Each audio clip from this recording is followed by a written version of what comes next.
I'm so happy for the time we're living, 2024. Yeah. How many virtual sessions have you joined? How many virtual engagement have you been part of? How many virtual conversations have you been able to foster, to drive? Right? So those are the things that make you a global citizen. Being a global citizen, for me, I feel it doesn't need to start with being certified. So you don't need to have a certificate and be like, okay, this is my certificate of being a global citizen.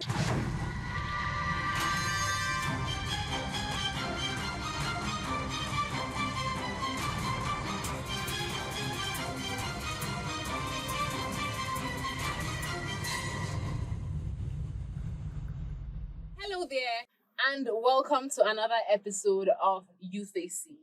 As you already know, on this show, we empower young people to become effective community organizers, democratic mobilizers, and productive change agents. My name is Ifonanya Nduka, and I am your host. Today, we're going to be talking about a very interesting topic that I'm sure you will definitely enjoy. It is youth and global citizenship. I have a very interesting guest with me here in the studio. I will let him do the honors of introducing himself and telling you about who he is. Mr. Zakari. Hello, beautiful people. My name is Zakari Emmanuel but my friends call me 2Plies Zakari, and I am a creative youth leader, a spoken word poet, advocate for the ground, girl child, brand influencer, aside other things I do. Twice as happy to be here. I just want us to have a good conversation, trust me, nothing special.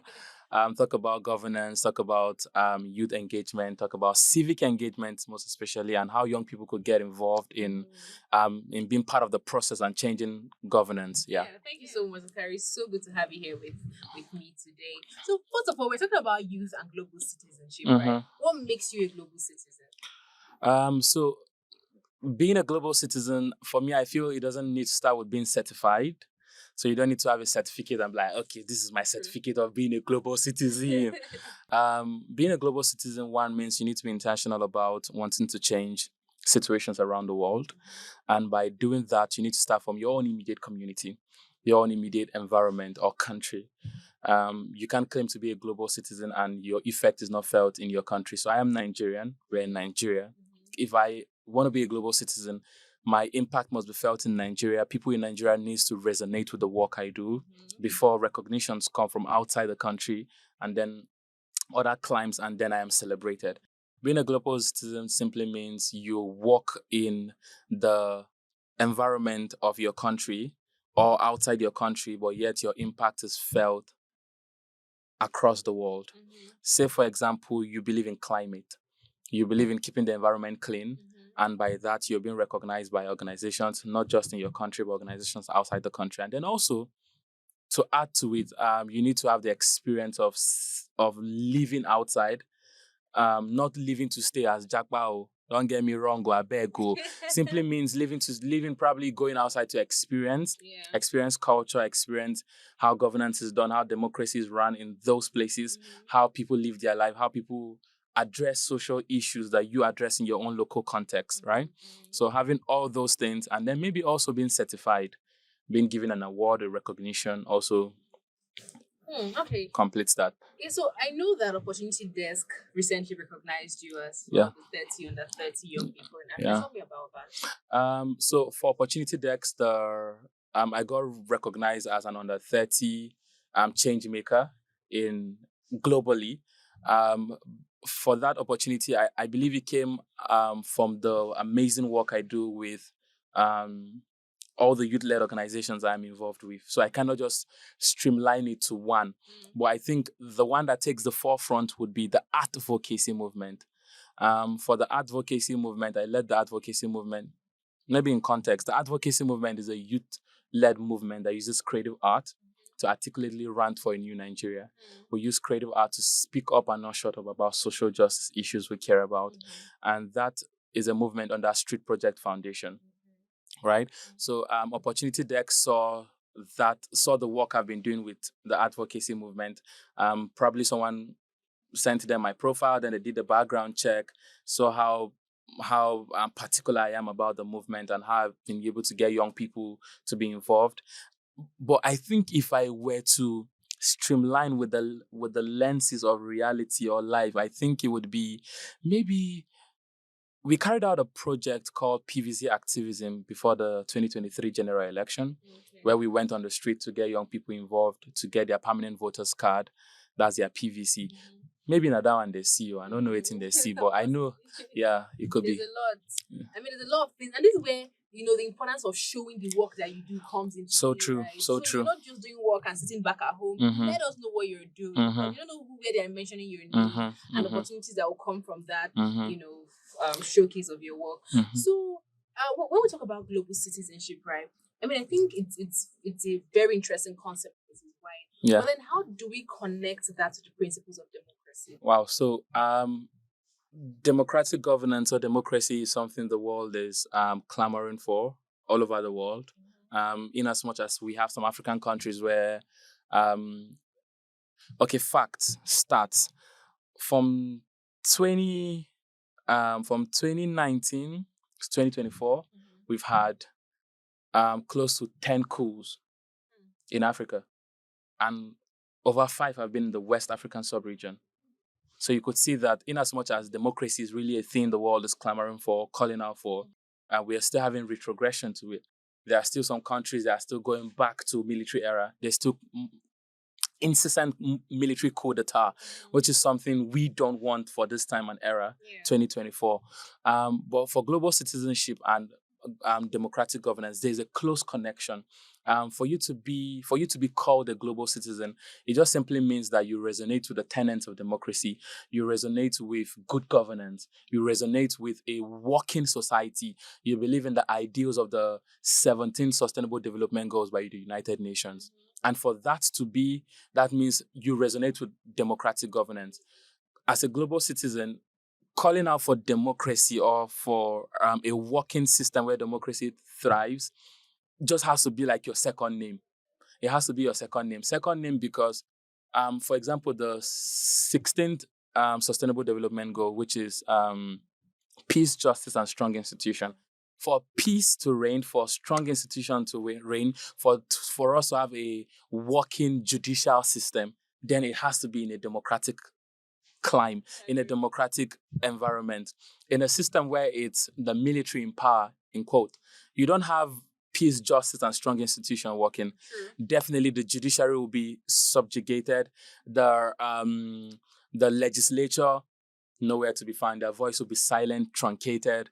Other institutions, CSOs, non-governmental organizations that work as check and balance to governance will be silent. So as a global citizen, fighting for or clamoring for democratic governance is really a thing. Okay. I mean, I feel like some people may be watching this right now and okay, I mean, being a global citizen is great. I love it. I want to be a global citizen. But Zakari has said that I cannot be a global citizen if I've not traveled out. I don't have the money to travel out. Don't get me wrong. Please don't get me wrong. You mustn't travel out to be called a global citizen.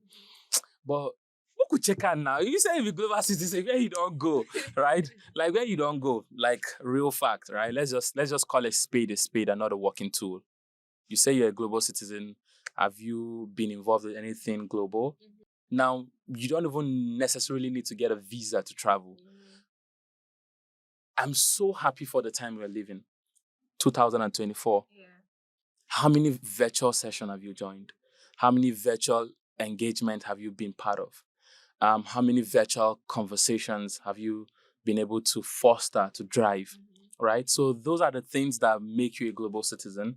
You could even be here in Nigeria, or you could be in a small place like as Gwagwalada, you could be in a small place wherever it is, but you are steadily engaging with people outside the country.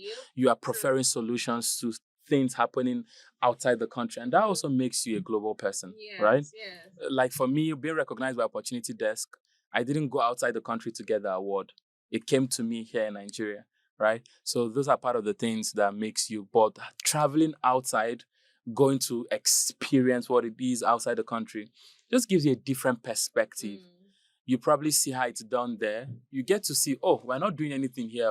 Or, oh, we haven't doing more than what those guys are doing there, right? So those are the the insight it gives you. Yeah, I agree. And I like how you mentioned that you don't need a visa to travel. Like, you Yeah. can be in your small community Mhm. and you're aware of what's going on across the borders of Nigeria. For So true. example, there's a finance bill in Kenya. Do you know what they are talking about? Thank you. Do you know whether it has even been Thank stopped? you. Or do you Thank you. I mean, you have to be involved in conversations across. You don't just know what's happening in your small Mhm. Makoko city or town. Mhm. But you know what's happening across board. Mhm. You know what's Mhm. happening in across Africa and Mhm. other places like that.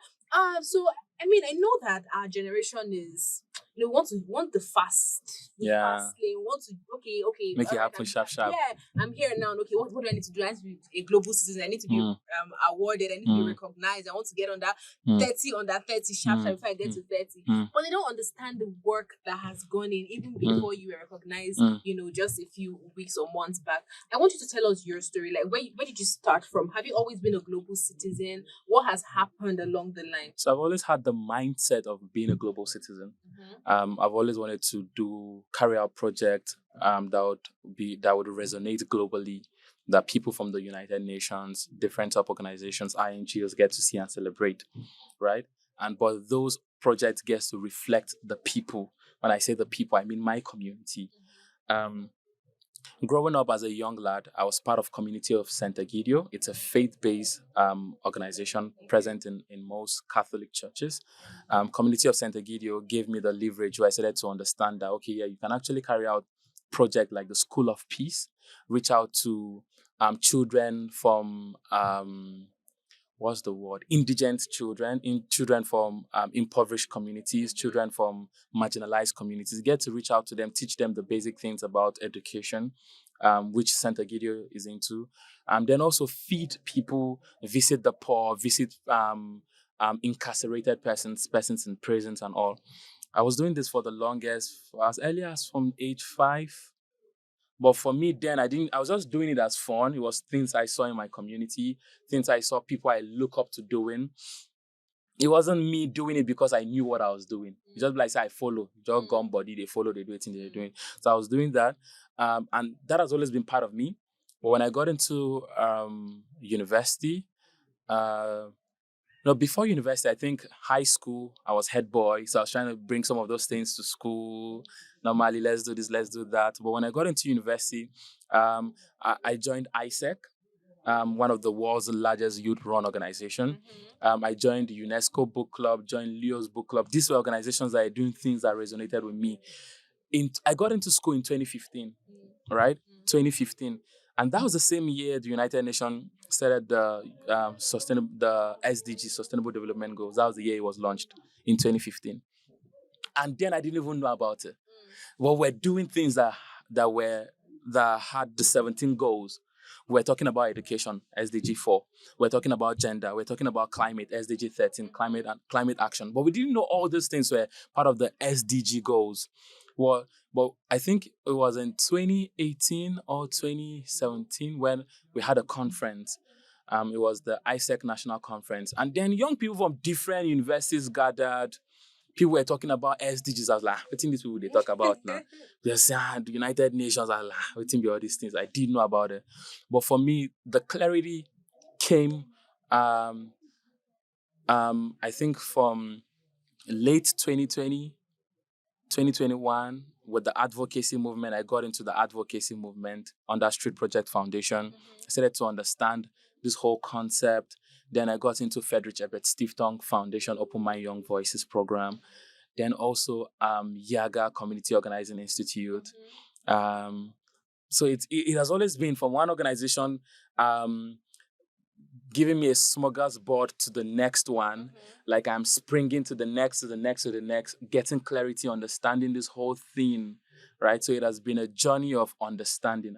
And I think I'm still learning. So it's really amazing that you've walked us through all these things you did from after secondary school to after the university, and now we are here because we get this idea as Gen Zs. We just want to put in the work and then see the results immediately. But then we always need this constant reminder that it's not a dash, you know. It's a relay race. It's a lifestyle. You have to keep going at it and going at it and going at it. So what are some youth-led organizations that you think are driving this initiative or this idea of global citizenship and democracy building? I know you've spoken about advocacy. Maybe we'll hear more about that and maybe some other organizations you'd like to spotlight. So there are lots of organizations that are focused on getting young people involved in global citizenship. Most times when I've been asked this question, I feel like it would be unfair to others that are contributing their own significant quota. Maybe because they are not completely known or they don't have the much publicity like others. But first of all, before I mention any organization, I just want to say every organization out there are doing remarkably well for the fact that you're contributing your own little quota to the whole process of getting young people involved in governance, in global citizenship, in change, in systemic change. Big shout out to you. First of all, big shout out to you. But she needed to snap. But locally, from here in Nigeria, I must commend some of the top CSOs that we have in Nigeria. There's Code Connected Development doing amazing work with getting young people involved. There's Yaga Africa, for sure. Let me not even restrict it to those fully focused on governance and civic engagement. Also, when you look at those focused on criminal justice, we have Hope Behind Bars doing amazingly well. Getting young people, getting people involved in the whole process. Quite a lot of them on my mind, and they just keep going off my mind and coming back. But globally, we look at opportunity decks, we look at opportunities for Africa, we look at global chain makers, we look at the Pollination Project. Couple of all these organizations are doing a whole lot. And then we have bodies under the United Nations, right, that are trying to get organizations to do more work. But like I said, it would be unfair to just mention some few organizations and not mention others. So I would also mention my advocacy, mention Street Project, mention Odama for Africa, mention I Lead Africa.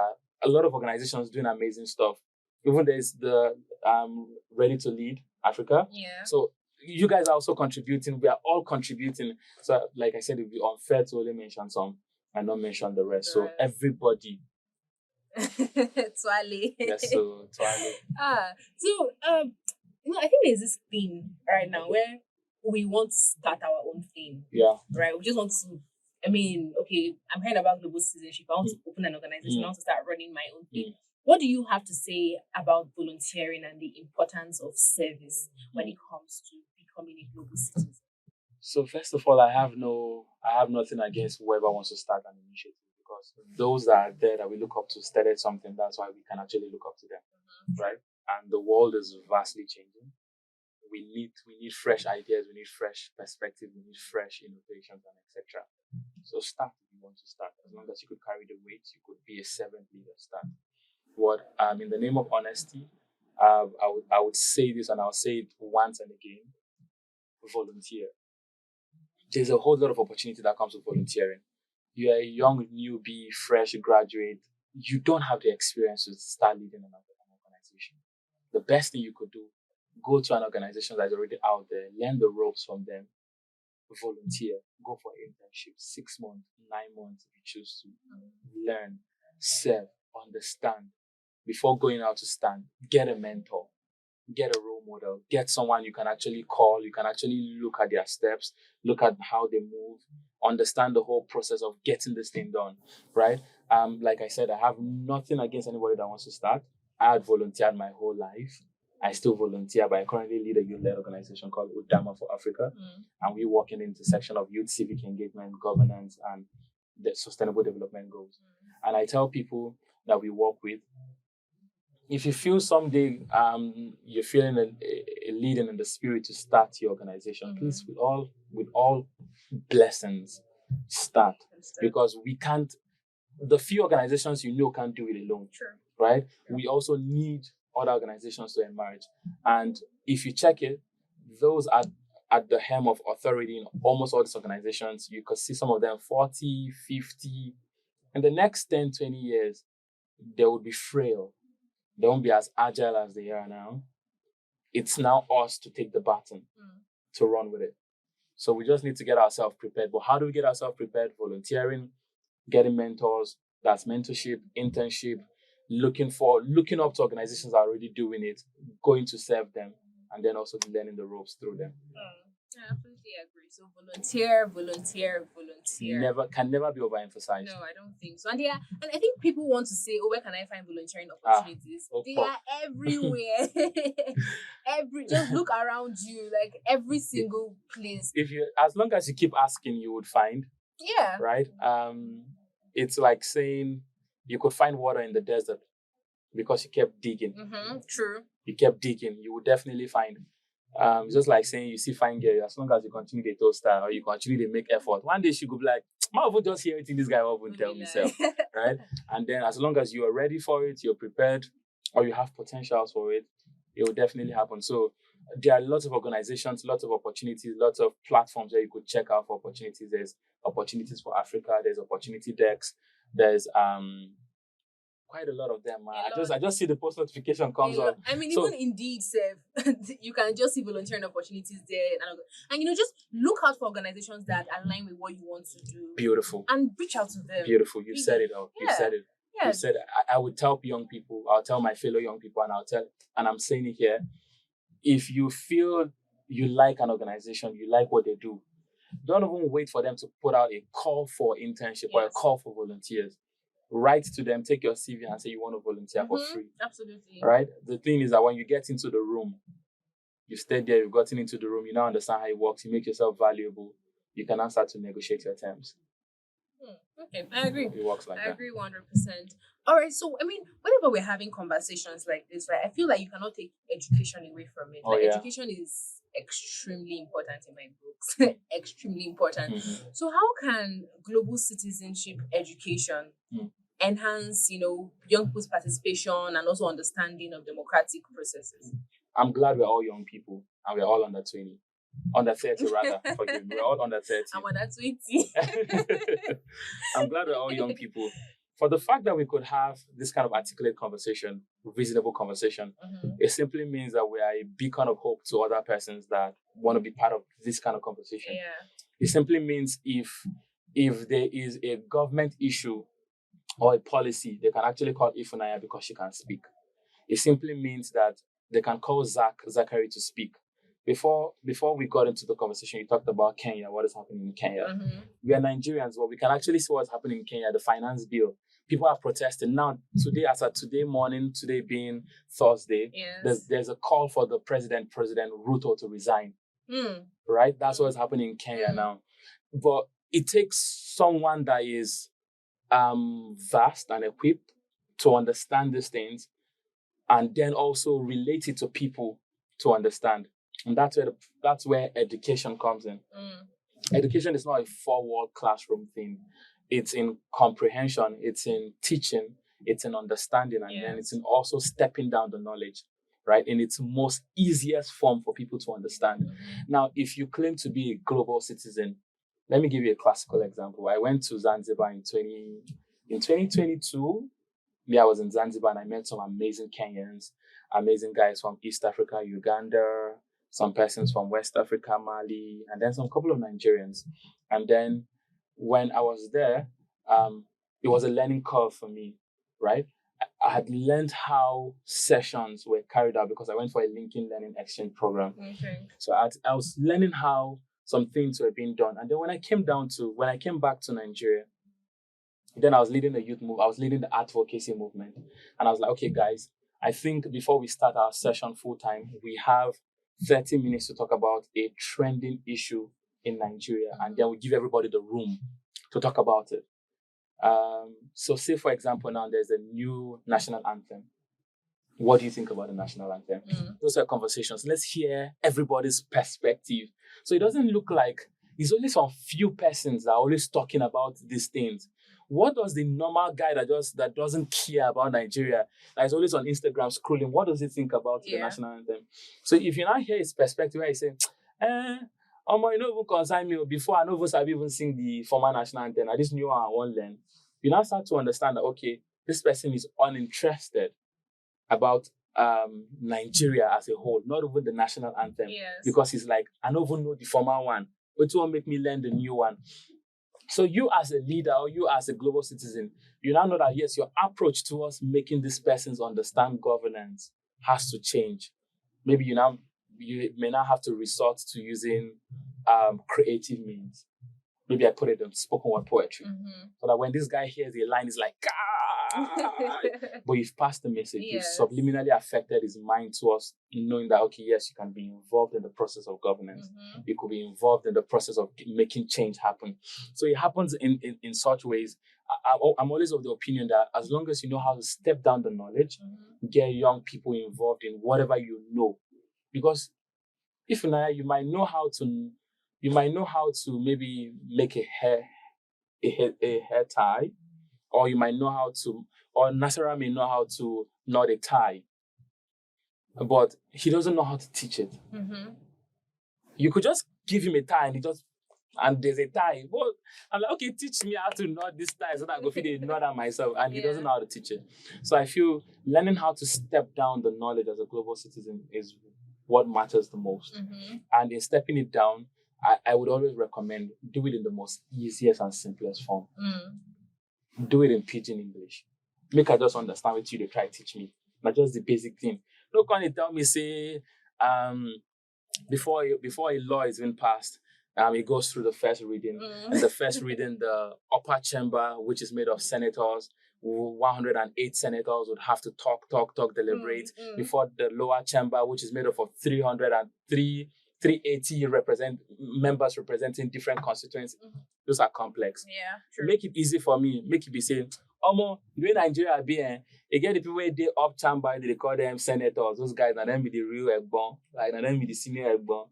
Then they can't get the lower egbon. So if you try to make it easier for me to comprehend, I'm like, so I see they don't do for there be that. Oh, okay. So before any law come, before president sign them, they say they call assent. Well, that's why they be. So it has to be easy for people to understand. Yes, absolutely agree. And I mean, you've already touched on one challenge, which is the education and downscaling that. What are some other challenges that global citizens face on a global scale? When it comes to conversations around governance and democracy building, what are some challenges and how can they be overcome? So I'll say this everywhere. I feel most times we focus on ourselves. Now, when I say ourselves, me and you know these things we're talking about in the name of honesty. You know these things we're talking about. Now, how does the market woman know this thing? It still comes down to stepping down. You make a post on Instagram. Say, for example, these organizations out there make a post on Instagram or on LinkedIn. The only people resonating to it is the people that understand it. So if people that don't understand it don't resonate to it, then we're not communicating. That's one. Yeah. Another thing is, how can we bring the conversation to those that we are speaking to?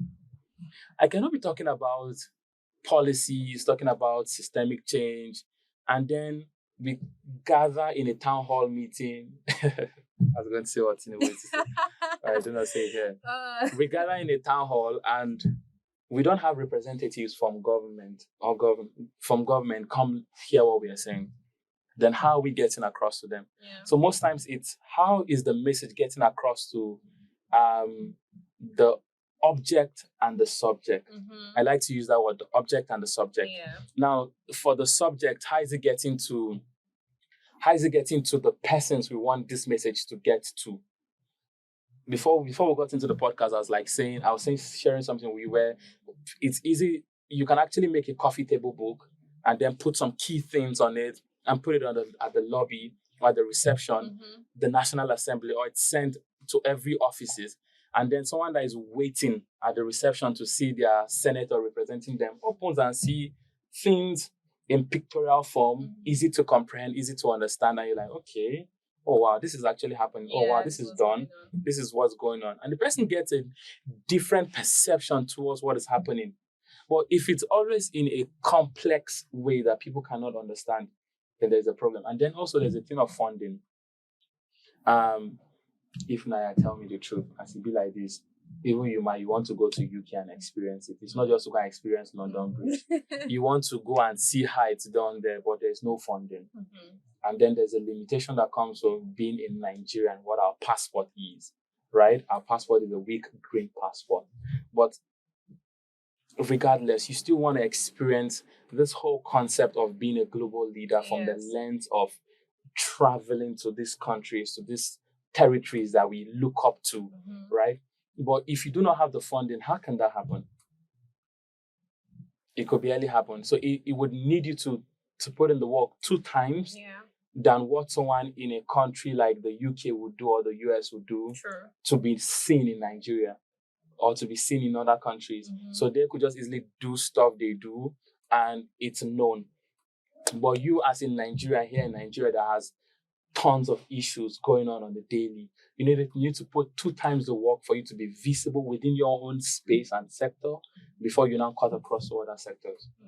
I mean, when we talk about our beautiful green passports, it's a very emotional topic and conversation because people actually really struggle. I mean, you sometimes you don't have the funding, you have the money, but now give me the visa, let me see what's going on. I'll tell you for a fact that even so, I saw a post by Bolanle most recently. And Bolanle, she's an on-air personality, where she said her father served as a diplomat for 30 years. I don't know if you saw it. I think it was on Linda Ikeji's blog, that her father served as a diplomat for 30 years and he was denied an Austria visa this year. Wow. After serving as a diplomat, traveling over how many countries. Wow. And her father was denied. Then she said something that, is it that her father wants to jackpot at this age? Like, check my passport, I have multiple stamps on it, so why would I want to be denied? So he was denied a Schengen visa. I mean, it's good we're having these conversations, right? I mean, I think even though we may think or we may say, there's nothing being done, we're just going to always converge and speak, it's still important to have these conversations. I've had such interesting conversations with you, Zakari. I don't even want this podcast. But we have some time constraint. I'll just ask my last question. Okay. Right. So how can young people who are global citizens actually drive democratic change? Beautiful, interesting question. As a young person that is a global citizen, it just simply means you're well experienced than other persons. It simply means your interactions, your travels, your connections are more, right? You've seen the world from different lenses. Now, it simply puts you at the advantage edge than other persons. So let's say, for example, a Hamza Lawal and a Samson Itodo compared to a Zakari that is just starting off. These guys have traveled countless countries. They've seen how democracy is run in different countries, from saner climes to, in quotes, I don't want to use the word, to countries that are struggling, right? Struggling with their democracy. So for you to have such experience, you need to create initiatives. You need to create projects. You need to create programs where people like myself that look up to you get together. That's where you see programs, or you see programs like the Yaga Community Organizing Institute, where Yaga Africa is ensuring that young leaders from the West African sub-region come together to understand democratic governance. It's because people like Samson, Cynthia Mbamalo, my mentor, these guys have traveled vastly, and they now know that, okay, for we to get young people together, young people need to start to understand this thing within their own country.